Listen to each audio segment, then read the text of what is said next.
فاروق اعظم رضی اللہ تعالیٰ عنہ نے فرمایا کہ آپ نے اس کو دین سکھایا. اس کا جواب کیا تھا کہ کوئی پوچھے کہ بھائی بیٹا نافرمان ہے، وہ جس کو ہم شکایت کر رہے ہیں وہ پوچھے کہ بھائی آپ نے بیٹے کو علم دین سکھایا، تو ہمارا کیا جواب ہوتا؟ یار میری مصروفیت بہت زیادہ، میں کام پہ جاتا ہوں، یہ کام. الحمدللہ رب العالمین، والصلاة والسلام علی سید الانبیاء والمرسلین، اما بعد فاعوذ باللہ من الشیطان الرجیم، بسم اللہ الرحمن الرحیم. بآواز بلند پڑھیں، الصلاة والسلام علیک یا رسول اللہ، الصلاة والسلام علیک یا حبیب اللہ، الصلاة والسلام علیک یا نبی اللہ، وعلى آلك وأصحابك يا خاتم النبيين. حضور رحمت عالم نور مجسم صلی اللہ تعالی علیہ وآلہ وسلم کی ذات گرامی پہ درود پاک پڑھنے کے بے شمار فضائل اور برکات ہیں. ان میں سے کریم آقا صلی اللہ تعالی علیہ وآلہ وسلم کا یہ بھی فرمان ہے کہ حضور علیہ الصلوۃ والسلام نے ارشاد فرمایا، جس نے مجھ پر ایک مرتبہ درود پاک پڑھا اللہ تعالیٰ اس پر 10 رحمتیں نازل فرماتا اور اس کے 10 درجات بلند فرماتا ہے، اور فرمایا اس کے نامہ اعمال بھی 10 نیکیاں لکھتا ہے. ایک مرتبہ درود پاک پڑھنے کی یہ فضیلت ہے. تو احباب من، ہمیں اللہ کے عالم عز و جل و مالک ششت و جہات اللہ عز و جل نے ہمیں کثیر وقت عطا فرمایا ہے. دن کے اندر بھی ہمارے پاس وقت ہوتا ہے اور رات کے اندر بھی ہمارے پاس وقت ہوتا ہے، لیکن اب ہم اپنی طرف دیکھیں کہ آیا ہم حبیب مکرم صلی اللہ تعالی علیہ وآلہ وسلم کی ذات گرامی پر درود پاک پڑھ کر کتنی اپنے نامہ اعمال میں نیکیاں لکھاتے ہیں اور کتنے اپنے درجات بلند کرواتے ہیں اور کتنے جو ہے اپنے صغیرہ گناہ کو مٹواتے ہیں. یہ فضیلت ایسی ہے، اس کے اندر قید بندی کچھ بھی نہیں ہے. ایسا نہیں ہے کہ کوئی آپ درود تاج پڑھو گے یا درود ابراہیم پڑھو گے، درود غوثیہ پڑھو گے یا درود رضویہ پڑھو گے، نہیں، کوئی بھی درود پاک پڑھو. آپ پڑھو الصلاۃ والسلام علیک یا رسول اللہ، آپ پر پھر بھی رحمتوں کا نزول ہو رہا ہے، 10 درجات بلند ہو رہے ہیں، نامہ اعمال میں 10 نیکیاں لکھی جا رہی ہیں. اور اسی طریقے سے آپ پڑھو صلی اللہ علی محمد، تو بھی آپ کے اوپر 10 رحمتوں کا نزول ہو رہا ہے، 10 درجات بلند ہو رہے ہیں، 10 نامہ اعمال میں نیکیاں بھی لکھی جا رہی ہیں. تو پھر دیر کس بات کی؟ میں اور آپ کو جب بھی فارغ وقت ملے تو اس کے اندر حبیب مکرم صلی اللہ تعالی علیہ وآلہ وسلم کی ذات گرامی پر ہم ہدیہ درود پاک پیش کیا کریں، تو انشاءاللہ اس کا ہم سب کو مثبت فائدہ ملے گا. آئیے مل کر ہم پھر پڑھ لیتے ہیں. پڑھیں صلی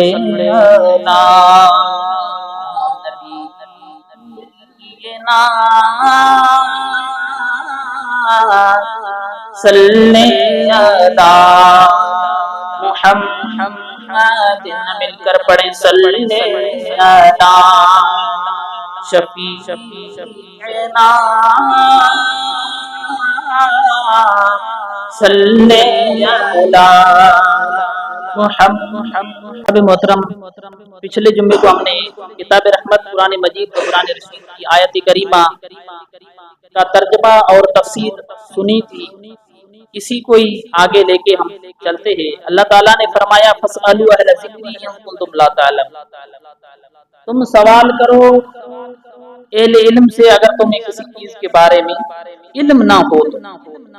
اس کی ہم نے کچھ تفصیل سنی تھی اور اس کے اوپر تو طویل بحث ہو سکتی ہے، بات ہو سکتی ہے، لیکن آج ہم اسی آیت کو پیش نظر رکھ کے اس بات پر عمل نہ ہونے کی بنا پر ہمارے معاشرے کے اندر کتنی خرافات پھیل رہی ہے کہ اللہ تعالیٰ نے فرمایا، مومن کو حکم فرمایا، ایمان والوں کو حکم ارشاد فرمایا کہ تم اہل علم سے پوچھو، اور تمہیں کسی چیز کے بارے میں علم نہیں ہے تو تم پوچھو، سوال کرو.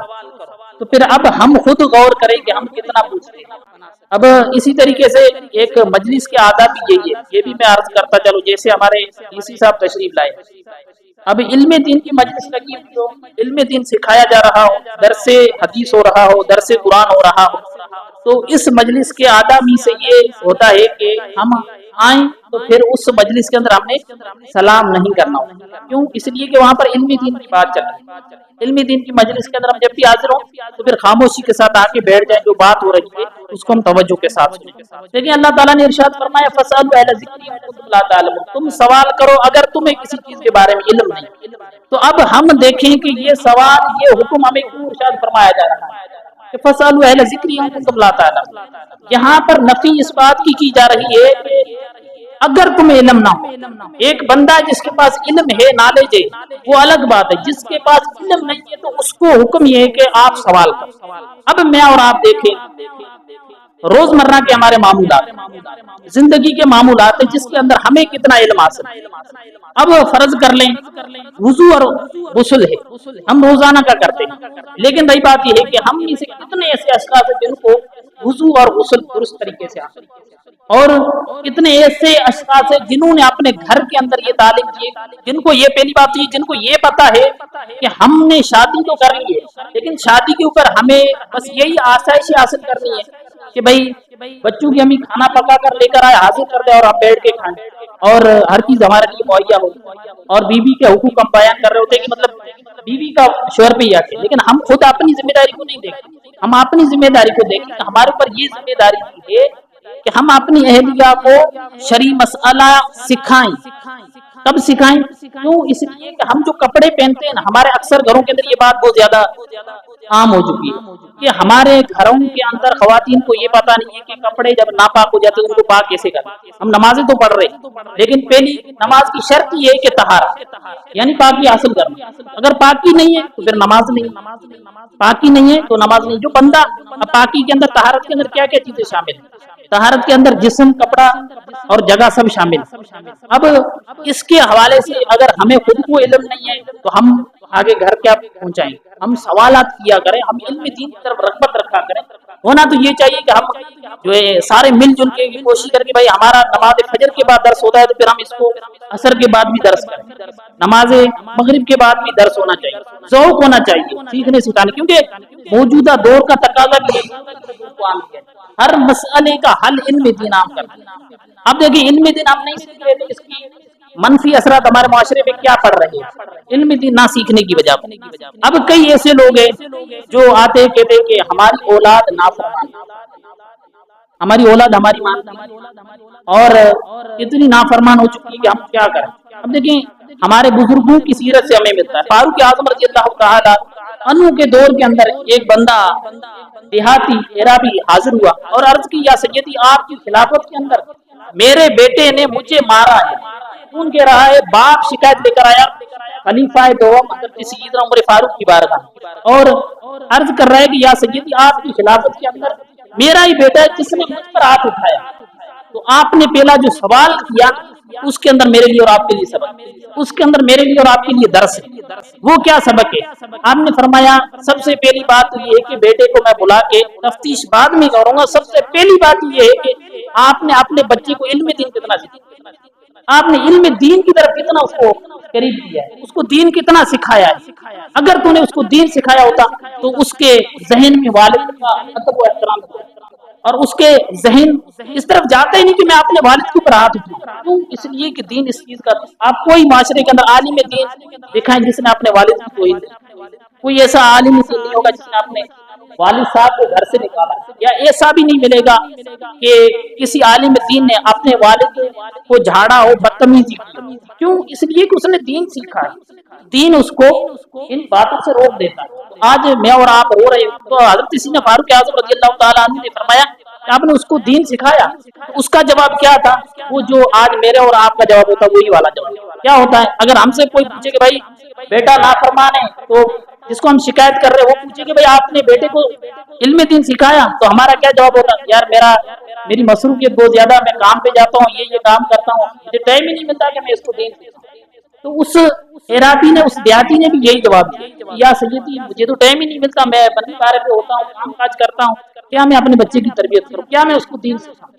تو آپ نے فرمایا, جو جملہ فرمایا ایک چوٹ کے لیے اور نصیحت کے لیے, آپ نے فرمایا اب چھوٹے بیل نے بڑے بیل کو دھکا مار دیا تو پھر اس میں کیا بات کر. اب چھوٹے بیل یعنی کہ باپ کو بڑے بیل سے تعبیر فرما رہے اور بیٹے کو چھوٹے بیل سے، تو چھوٹے بیل نے بڑے بیل کو اگر دھکا مار دیا تو اس میں ہم کیا بات کریں؟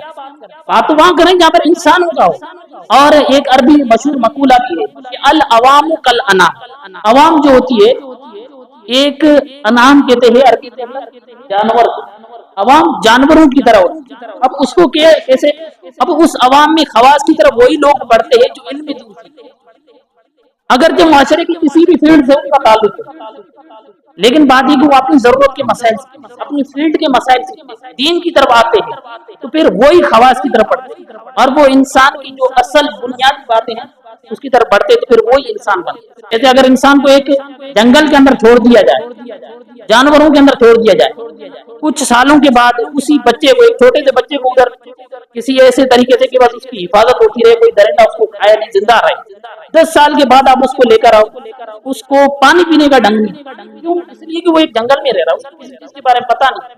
تو آج میں اور آپ دیکھیں کہ معاشرے کے اندر ہم دوسرے جو ہمارے کام کاج اسی کے اندر ہم پڑے رہتے ہیں، دین سیکھنے کی طرف ہم آتے نہیں، اور شکوہ شکایت ہم سب کا یہی ہوتا ہے کہ آج میرے حقوق کی پاسداری نہیں کی جائے۔ اگر باپ ہے تو کہتا ہے کہ میرا بیٹا نافرمان ہے، اگر بیٹا ہے تو کہتا ہے کہ میرا والد مجھے ٹائم نہیں دیتا، اگر وائف ہے تو کہتی ہے کہ میرا شوہر میرے حقوق پورے نہیں کرتا۔ تو یہ ہر کسی کو شکایت ہے، لیکن اپنے آپ کو درست کرنے کے لیے کوئی نہیں آگے بڑھتا، اپنے قبلے کو درست کرنے کے لیے کوئی نہیں بڑھتا۔ اس لیے یہاں پر ہمارے لیے درس یہ ہے کہ فاروق اعظم نے فرمایا قصور تو تمہارا ہے، تم نے اپنے بچے کو دین نہیں سکھایا، اگر تم نے دین سکھایا ہوتا یہ بچہ تم پر ہاتھ نہیں اٹھا، بچے نے ہاتھ جب اٹھائے کہ اس کا سینہ دین کے علم کے نور سے خالی ہو چکا، اس کے سینے کے اندر دینی علم ہی نہیں ہے، کہ اس کو پتہ ہی نہیں کہ والد کا کیا تقاضا ہوتا ہے، والد کا ادب و احترام کیا ہوتا ہے۔ ارے دینی پڑھنے والا طالب علم تو یہ ہوتا ہے کہ جب گھر جاتا ہے اپنے والد صاحب کے ہاتھ چومتا ہے، اپنی والدہ کے پیر چومتا ہے، والدہ کے ہاتھ چومتا ہے، ادب و احترام کرتا ہے۔ اور دوسری بات یہ بھی ذہن نصیب کر لیں، ہمارے معاشرے کے اندر ایک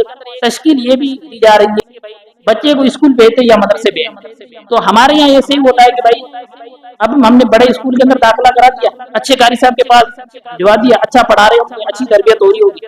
حالانکہ بھائی جان یہ ایک نفسیات کے ماہر جو ہوتے ہیں، انہوں نے یہ لکھا کہ بندہ جو ہے نا اصل تربیت جو فالو کرتا ہے وہ والدین کے اٹھنے بیٹھنے کو فالو کرتا ہے، صرف وہاں پر تو پڑھنے جاتا ہے چند گھنٹے کے لیے، لیکن زیادہ ٹائم کہاں گزار رہا ہے؟ والدہ کو دیکھ کر اور والد کو دیکھ کر۔ اگر والدین کے اندر دینی کچھ جذبہ ہوگا، دین کی کچھ فرق ہوگی تو پھر وہ بچہ وہاں سے، تو آج سے عہد کر کے اٹھیں گے انشاءاللہ اپنے بچوں کو دین، ہم نے خود نے نہیں سیکھا تو اپنے بچوں کو بھی سکھائیں گے، خود بھی سیکھیں گے۔ اس فاروق اعظم رضی اللہ تعالی عنہ کے جواب سے ہم سب کے لیے درس اپنی اولاد کو دین سکھائیں۔